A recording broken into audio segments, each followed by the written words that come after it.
We are on the cusp of a major social change. Do you feel it? Even if you don't, make no mistake, change is coming, and it is going to be unforgettable. I'm your host, Dr. Sarah Hart, and here on Prime Spark, where we work with and on behalf of women over 55, I want to help you find that spark that will ignite your way forward, reflect your gifts to the world, and illuminate your path through this next stage of life. Through these podcast conversations, I hope to inspire you to see how you can make a significant contribution to some of the gnarly problems that are facing us right now. Join me, and together let's discover our Prime Spark.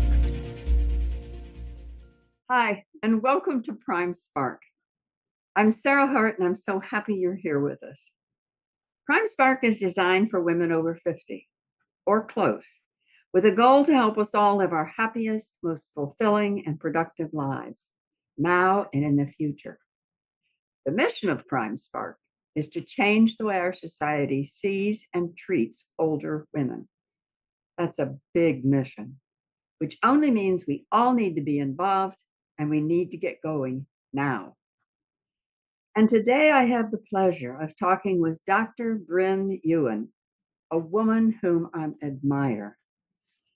Dr. Brynn Ewen is the founder of Stride, an innovative podiatric medical practice in Palo Alto, California. She is a board-certified podiatrist in the state of California with a specialty in sports medicine. She specializes in preventive measures and non-surgical interventions to keep feet healthy. Dr. Ewen is also an avid sports enthusiast and frequent marathon runner. Welcome, Brynn. I'm so happy you're here today. Thank you so much, Sarah. It's great to be here with you. So just in getting started, let me ask you, do you experience getting older? And if you do, what is that experience? And if you don't, why is it that you think that you don't? It's a funny thing. Time is a really funny thing to me. It's probably the most abstract concept that I can think of. And sometimes I wake up and I feel like I could still be in high school. And then I remember, oh my goodness, I have two boys and one is in college and one is in high school. And it just doesn't make any sense. How can I be old enough to have kids as old as I sometimes feel that I am? And then on the other hand, I do feel some aches and pains here and there from my running. I feel a little bit of like skin droopiness. So there's a few physical things that I'm starting to feel. I just turned 49. So I guess that is my answer to that. It's complicated. I think that's right. I think time is complicated. I recently asked a group of women, what did they think their chronological age, their psychological age, and their biological age were? And we really had fun talking about that because they're three very different things. And most of us don't feel our chronological age, except, as you said, most of us have little creaks and pains somewhere that we didn't used to have. And a lot of us have saggy skin and wrinkles that we used to have. But other than that, which is pretty unimportant, really. Yeah. And many people talked about feeling as if they were, high school or college. They just, don't feel their age, quote unquote, their age at all. So I think you're right. I think age is an interesting concept. Yeah. I don't always feel, it's not always the same. Sometimes I feel, I feel old. And then sometimes I feel like, no, I'm not old. Yeah, right. So, Brynn, what was your route into podiatry? How did you get interested in podiatry? Yeah. Well, my father was a podiatrist and he grew up in New Jersey. And once he finished podiatry school, he said to my mom, because they were just newly married, let's move to Canada. And he bought a podiatry practice in Canada. So then I was born in Canada. Canada is an interesting country. As some people know, they have socialized medicine, and podiatry does not really exist in Canada. There's no schools for podiatric medicine. There are some podiatrists, but they came from elsewhere. And I grew up seeing my dad go to work every day and just really enjoying what he did. And on days when I didn't have school, I would go along with him. And what made an impression on me is how much he loved his patients, and to the extent that his nurses would have to say, "Dr. Hoffman, come on, you have another patient. You can't chit chat all day." He just really loved helping them, but also getting to know them. And I never sensed that he was stressed out. The things that he brought in his briefcase back and forth. I always joke that it was the magazines that he had in his waiting room that my mom wanted to read before he put them out in the waiting room. He didn't bring work home with him. And so I remember that just being a really good role model for a balanced life with a family and not being stressed. And so literally followed in his footsteps to podiatry and moved from Canada to San Francisco to attend podiatry school. Oh, that's fun. So Yeah. it really was your father as a role model that got you in Yeah. what. And exactly. And he passed away extremely young. He was 57 and had an aortic aneurysm. So otherwise he was healthy. This issue was just kind of a bad luck issue. And so I get that question a lot. Why did you become a podiatrist? Why does a young woman want to look at feet all day? And it was his influence in just loving what he did, but it's also problem solving. Every day I have to figure out what's going on with patients, and it's problem solving. And oftentimes they come in pain, and I can usually do something to make them feel better. So it's very rewarding. That's wonderful. Yeah. Well, and it seems to me that a lot of what, I mean, from what you said, a lot of what you observed was not just him helping people and you being able to help people, but the nature of his relationship with his patients. Yeah. Yeah. He knew them like how my regular patients, I know about their vacations and their families. And in many cases, I have the kids, the parents, and the grandparents, I love it. and the neighbors. And, so I know the patients' foot issues and also their lives. Love it. Yeah. Like they want to show me pictures of their trips. And I know. yeah, it's really unique. I think you don't get this. I'm in completely private practice, and you don't get this at a big group, which No, I think is a little sad. no, but you Yeah. really are following in his footsteps, not only with your Yes. work, but how you do your work. So that's Yeah. what is when people you say walk in pain, what is the most common sports injury that you see? Oh, by far the most common pain that people have, and it's usually related to activity, is plantar fasciitis, which is pain in the arch, kind of towards the heel part of the arch.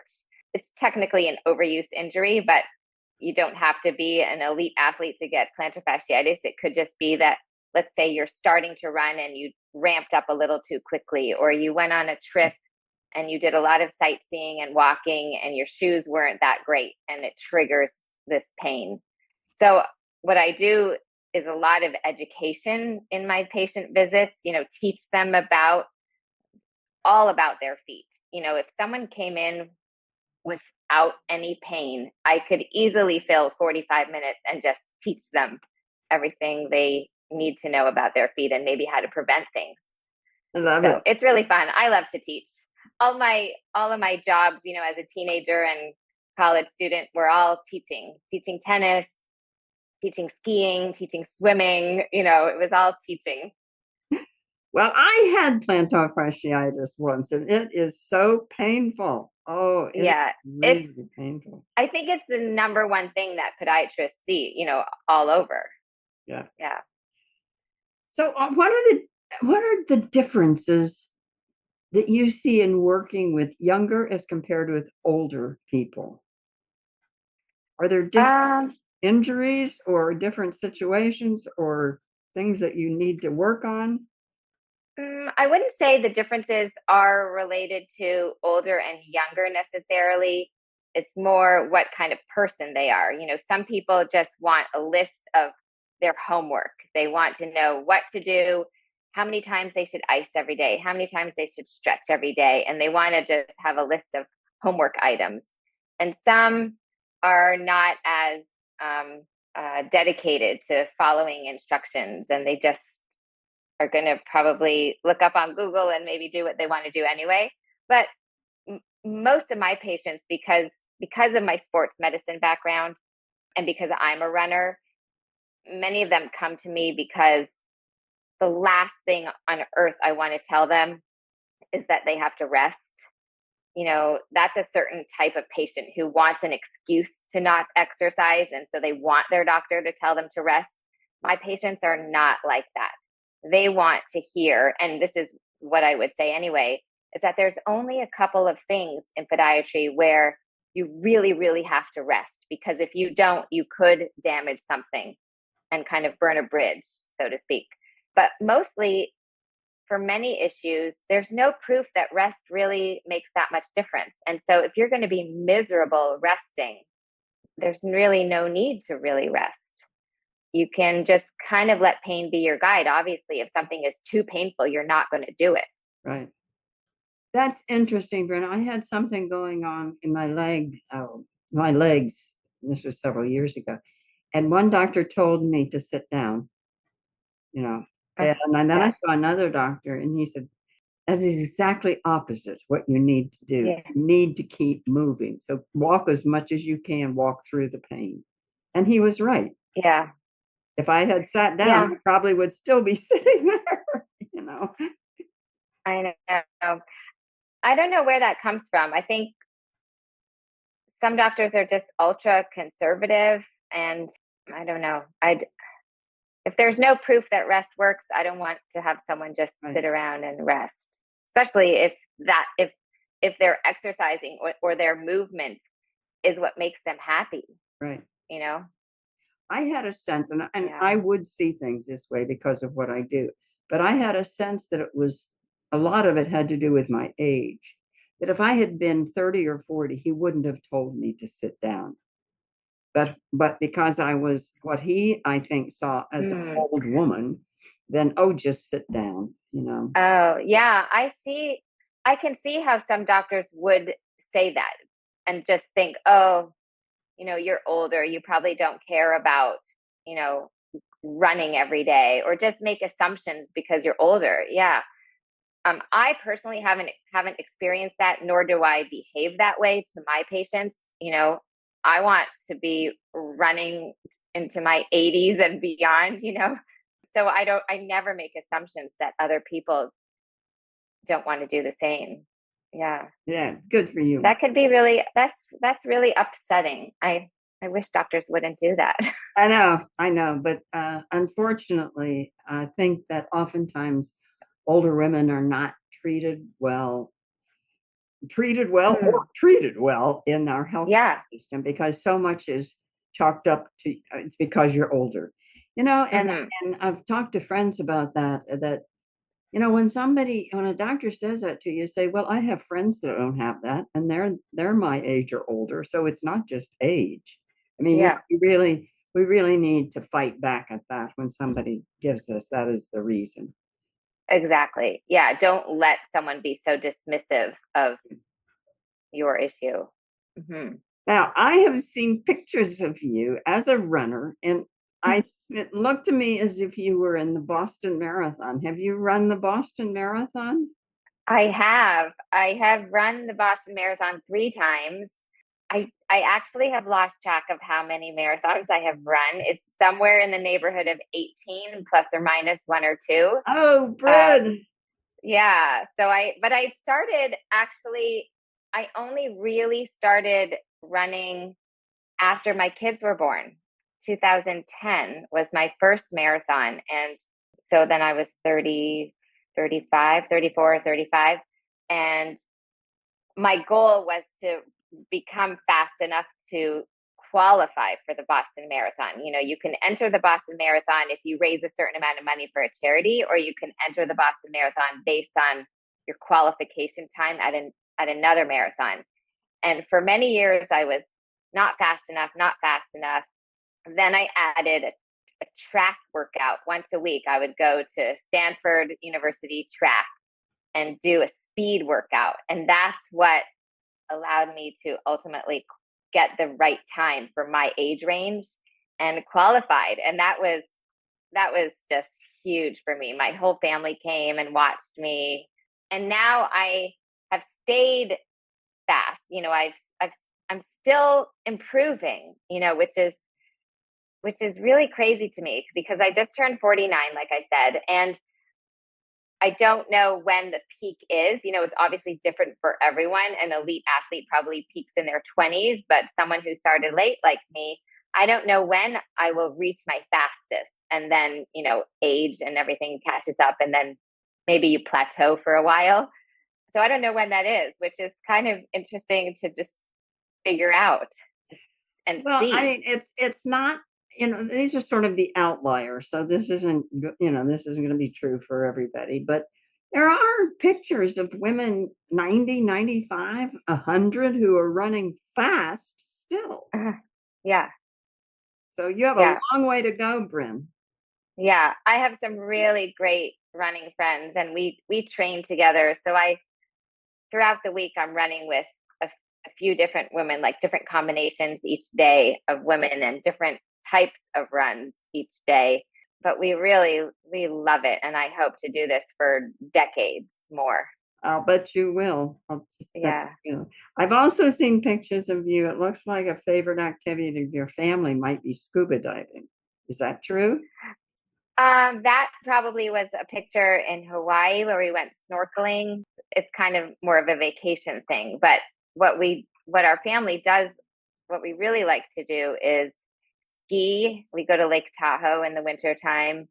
And so we ski in the winter, and we love to water ski and wake surf in the summer. Oh, So fun. most of our family vacations usually involve those activities. Yeah. And hiking. Yeah. Because there are pictures of you doing, looks like big Hiking deal is the hikes. thing I do. Hiking is not with my family. Hiking is with one of my best friend. She lives in Ottawa, and we climbed Kilimanjaro together. Oh, wow. Good. Yes. She was like a TV personality in Ottawa, and they did this big event to raise money for some charities. And so there was 26 climbers all scheduled to climb Kilimanjaro, and somebody had to drop out. So she called me up and said, "Brynn, do you want to climb Kilimanjaro with us?" And it was literally like a month away. Wow. They had been training and preparing for a whole year. And she called me, I think it was a month before. And I said to my husband, "Leanne wants me to climb Kilimanjaro." He's like, do it. And so I did it. There was 26 of us, and it was amazing. Yeah.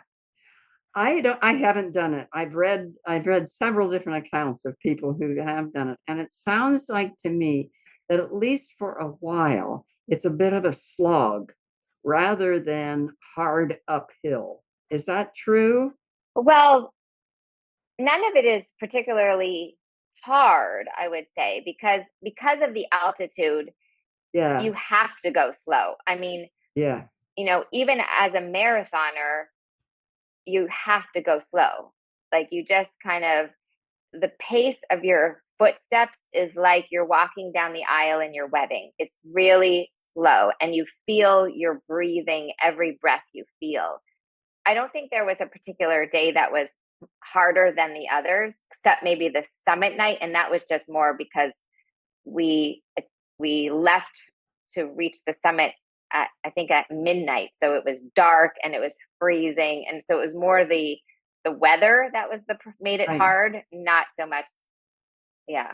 But there was, out of 26 of us, there was, I think, 4 that didn't make it at all. They, on summit night, our trip leader said, the altitude is affecting you too much. It's not safe for you to go higher, and turned them around. So not everybody made it. Yeah. They had to turn around. Yeah. You had no time to acclimate to altitude either. I Right. mean, and people I know who talk about doing it, they have gone up into mountains so they can acclimate to at least some degree of height. Yeah. There is a medication that you can take. And it's funny because my doctor here in Palo Alto, my internal medicine doctor, she had also climbed Kilimanjaro. So that was just perfect. She's like, I'm going to give you the medicine. You're going to take the medicine because why wouldn't you? And the rest of the people on the trip were all from Ottawa, where my best friend lives and where I grew up. And the trip leader from Ottawa said to them, don't take the medicine. It'll mask your symptoms, which is incorrect. But many of them, I think probably all of them, eventually took the medication. Right. So I took it preemptively and Right. was not sick. They ultimately were all on it anyway. I So could imagine. I could imagine at some point wanting to mask the symptoms. yeah. But yeah, the trip leader was great and knew, and he would talk to each person to figure out kind of their mental awareness Right. and decide based on that, oh, this is affecting you too much. You Right. can't go higher. Right. Mhm. But that was such an amazing experience. And then one of the women on that trip, well, actually, three of the women on that trip, and I then a few years later climbed to Everest Base Camp. So this is now a trend in my life. I'm kind of always thinking, like, what's my next mountain? What is your next mountain, Brynn? I don't know. With my running friends, we just did Mount Whitney. We've done Half Dome in Yosemite. So I don't know what the next one will be, but that's definitely something to look. Oh, no, I do know because I'm turning 50 next summer and we are going to run around Mont Blanc. We Oh, that's haven't booked it yet, wonderful. but that's our plan. Yeah. Oh, that's wonderful. That's wonderful. Yeah. I think that's the mountain. A wonderful book about the retreat around mountain. I think it's Mont Blanc. Anyway, good for you. That will be quite an experience. Good for you. Yeah, I know a lot of people hike it, but there's a few groups, and we picked the tour group that we want to use where you run around it. Well, probably a combination of running and hiking. Yeah. And then they bring your bags, to the Oh, next that's good. stop. Yeah. Yeah. I really like that part. Yeah. So that's next summer. So I do have something planned. Yeah, good. It's not a retreat Yeah. around this mountain that I'm thinking of. It's a pilgrimage around the mountain. Oh, Yeah. Can't remember what it is. Anyway, as you know, a lot of the people who are listening will be women over 50 or close. Is there any special advice you would give to women over 50, or is it pretty much the same for everybody? well, as far as feet and legs, I mean, I'm a big believer in wearing great shoes. And people ask me all the time, what are the best walking shoes? Even if they never run, the best walking shoes are running shoes. So that's number one. And and I'm also a big believer in having extra support in your shoes, whether that's something that you just purchase on Amazon or whether it's a custom made orthotic. The inserts that usually come in shoes are just a piece of foam. They don't provide any support really. So good shoes with arch supports or orthotics and just keep moving, keep moving. And then I've also realized as I've gotten older and as I've seen women in my life getting older, especially now that I have one child who's now in college and one who's a senior in high school, so he'll be leaving next year. I feel like women, especially when your kids leave the house, that you need to find something for you. Your self-worth or your pride needs to be from something else other than your kids. So for me, it's my work, it's my running, it's my adventures, and it's not all centered around my kids because they're now going to be moving on and creating their own lives. So Yeah, Bryn, one of the things I specialize in is working with midlife women who are at a transition point. And Mhm. I really encourage women to do what you just said, to no matter how successful you've been or no matter what you've done or whatever, it's time for you. And you might certainly keep working, if you've loved it and been successful and want to keep doing it. But there comes a point in your life where I think that we just really need to have the courage to look at ourselves and what do I want now? Yeah. What is something that I really want? And so I agree with you completely. In fact, I think women sort of mature to that point of, I think it's a Mm. natural maturation process that we get to a point of, what do I want to do now? What do I want to do for me? What do I want to do for other people? Not in the sense of helping, because so many women have helped their entire life. Uh, Yes. and what do you want to do now? So For you. Yeah. yeah, I know we do spend a lot of time doing for others and pleasing others, and I sometimes have a hard time when someone says, "What do you want to do for your birthday? What do you want to do, to celebrate our anniversary?" Or and I'm like, "I don't know," because we're not used to right. saying what we want. Yeah, I think that some of us are so unused to it, we actually don't know what we want. Yeah. And you I have to don't know. and I you have to sometimes don't know. really start exploring. So For I'm really sure. glad that you know that you want to run around Mont Blanc. Good for you. Yeah. I'm glad you got it. Yeah. Yeah. So, Bryn, of all the things you've done so many things. What are the three things in your life you're proudest of? Well, we've touched on them. I guess I'm proud of my family and my boys, and kind of the life we've built here in Palo Alto with our two dogs, kind of our immediate community, our block. I love that. I'm so happy to have my close community, and I love my podiatry practice. I love how I did a fellowship at Palo Alto Medical Foundation in sports medicine, but I really always wanted to have my own practice so that I could do it the way I want to do it. And if my boys, when they were young, had a field trip, I would just block my day and I would go volunteer on the field trip. So I love how I set up my practice, and I feel like I have a really good balance of work and family life. And then I love running with my friends. It That's really we're so lucky to have this close group of friends. When we run, we could be running from 1 hour to 4 hours, depending on what we're doing. And we just chat and chit chat away about life. So it's not only just our exercise, but it's our social time, and it's also some therapy. So it's really I'm so happy to have that in my oh, life that's too. good for you. That's wonderful to hear. Yeah. So I can imagine, Bryn, we're coming to the end of our time now, and I can imagine that people might want to get in touch with you. If somebody wants to get in touch with you, what's the best way for them to do that? Well, my website is really just a landing page, but it's www.stridewellbeing.com.